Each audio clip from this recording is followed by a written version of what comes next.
ओम नमः शिवाय। आस्था सागर YouTube channel में आपका स्वागत है।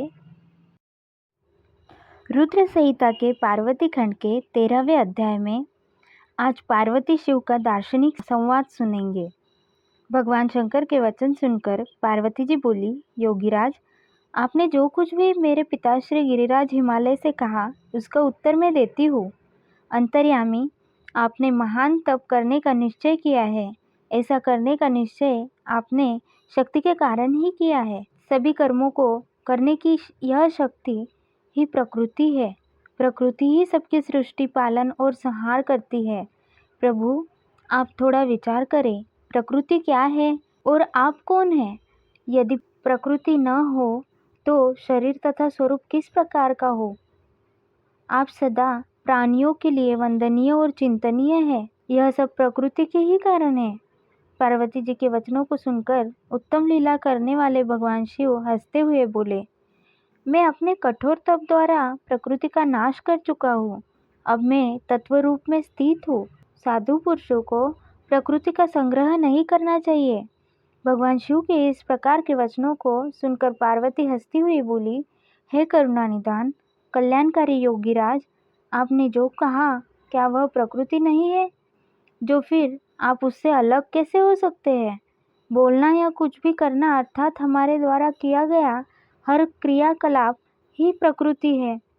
हम सदा ही प्रकृति के ही वश में हैं। यदि आप प्रकृति से अलग हैं तो न आपको बोलना चाहिए और न ही कुछ और करना चाहिए, क्योंकि ये कार्य तो प्रकृति के है अर्थात प्राकृत है। भगवान, आप हंसते, सुनते, खाते, देखते और कहते हैं, वह सब भी तो प्रकृति का ही कार्य है। इसलिए व्यर्थ के वाद विवाद से कोई लाभ नहीं है। यदि आप वाकई प्रकृति से अलग हैं तो इस समय यह तपस्या क्यों कर रहे हैं? सच तो यह है कि आप प्रकृति के वश में है और इस समय अपने स्वरूप को खोजने के लिए ही तपस्या में लीन रहना चाहते हैं। योगीराज, आप किस प्रकार की बात कर रहे हैं? थोड़ा विचार कर कहें। यदि आपने प्रकृति का नाश कर डाला है तो आप किस प्रकार विद्यमान रहेंगे? क्योंकि संसार तो सदा से ही प्रकृति से बंधा हुआ है। क्या आप प्रकृति का यह तत्व नहीं जान रहे हैं कि मैं ही प्रकृति हूँ? आप पुरुष हैं, यह पूर्णतया सच है। मेरे ही कारण आप सगुण और साकार माने जाते हैं। भगवान, आप जितेंद्रिय होने पर भी प्रकृति के अनुसार ही कर्म करते हैं। हे महादेव, यदि आप यही मानते हैं कि आप प्रकृति से अलग हैं, तो आपको मेरी किसी भी सेवा से और किसी भी प्रकार से डरना नहीं चाहिए। पार्वती के मुख से निकले सांख्य शास्त्र में डूबे हुए वचन सुनकर भगवान शिव निरुत्तर हो गए। तब उन्होंने पार्वती जी को अपने दर्शन और सेवा करने की आज्ञा प्रसन्नतापूर्वक प्रदान कर दी। तत्पश्चात भगवान शिव पर्वतराज हिमालय से बोले, हे गिरिराज हिमालय, मैं तुम्हारे इस शिखर पर तपस्या करना चाहता हूँ।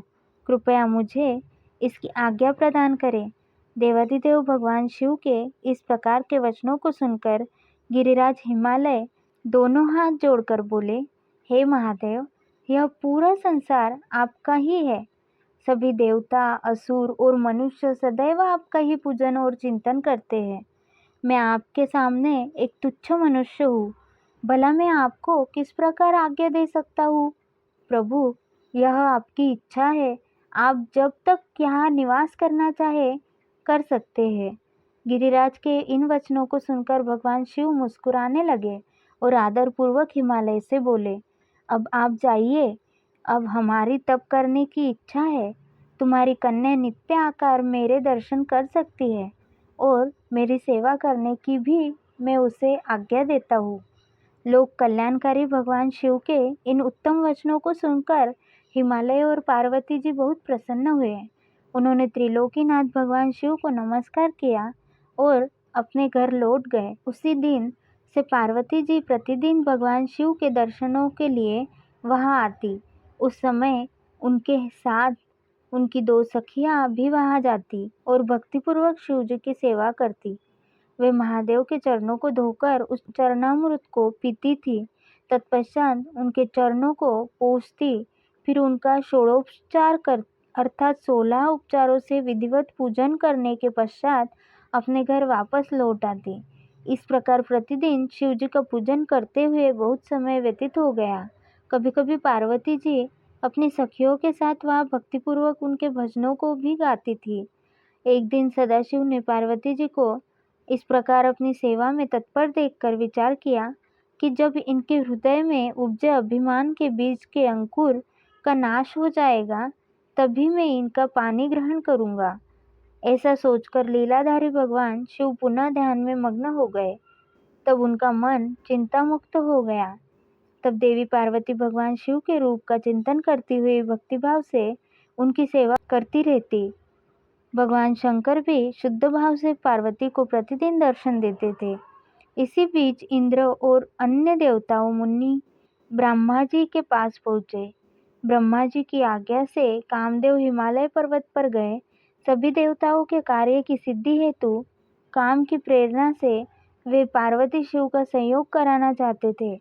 इसका कारण यह था कि महापराक्रमी तारकासुर ने ऋषि मुनियों और देवताओं की नाक में दम कर रखा था।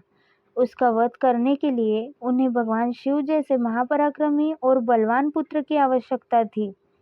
कामदेव ने हिमालय के शिखर पर पहुंचकर अनेक यत्न किए, परंतु भगवान शिव काम की माया से मोहित न हो सके। उन्होंने क्रोध से कामदेव को भस्म कर दिया। अब शक्ति में ही सामर्थ्य थी कि शिव को मोहित कर वे देवताओं की इच्छा को साकार करती। इसलिए काम के अनंग होने के बाद जन कल्याण के लिए तथा अपने व्रत को पूरा करने के लिए पार्वती ने मन ही मन शिव जी को पति रूप में पाने का दृढ़ निश्चय कर लिया। कठोर तपस्या करके देवी पार्वती ने शिव जी के हृदय को जीत लिया। तब वे दोनों अत्यंत प्रेम से प्रसन्नता पूर्वक रहने लगे और उन्होंने देवताओं के महान कार्यों को सिद्ध किया। ओम नमः शिवाय।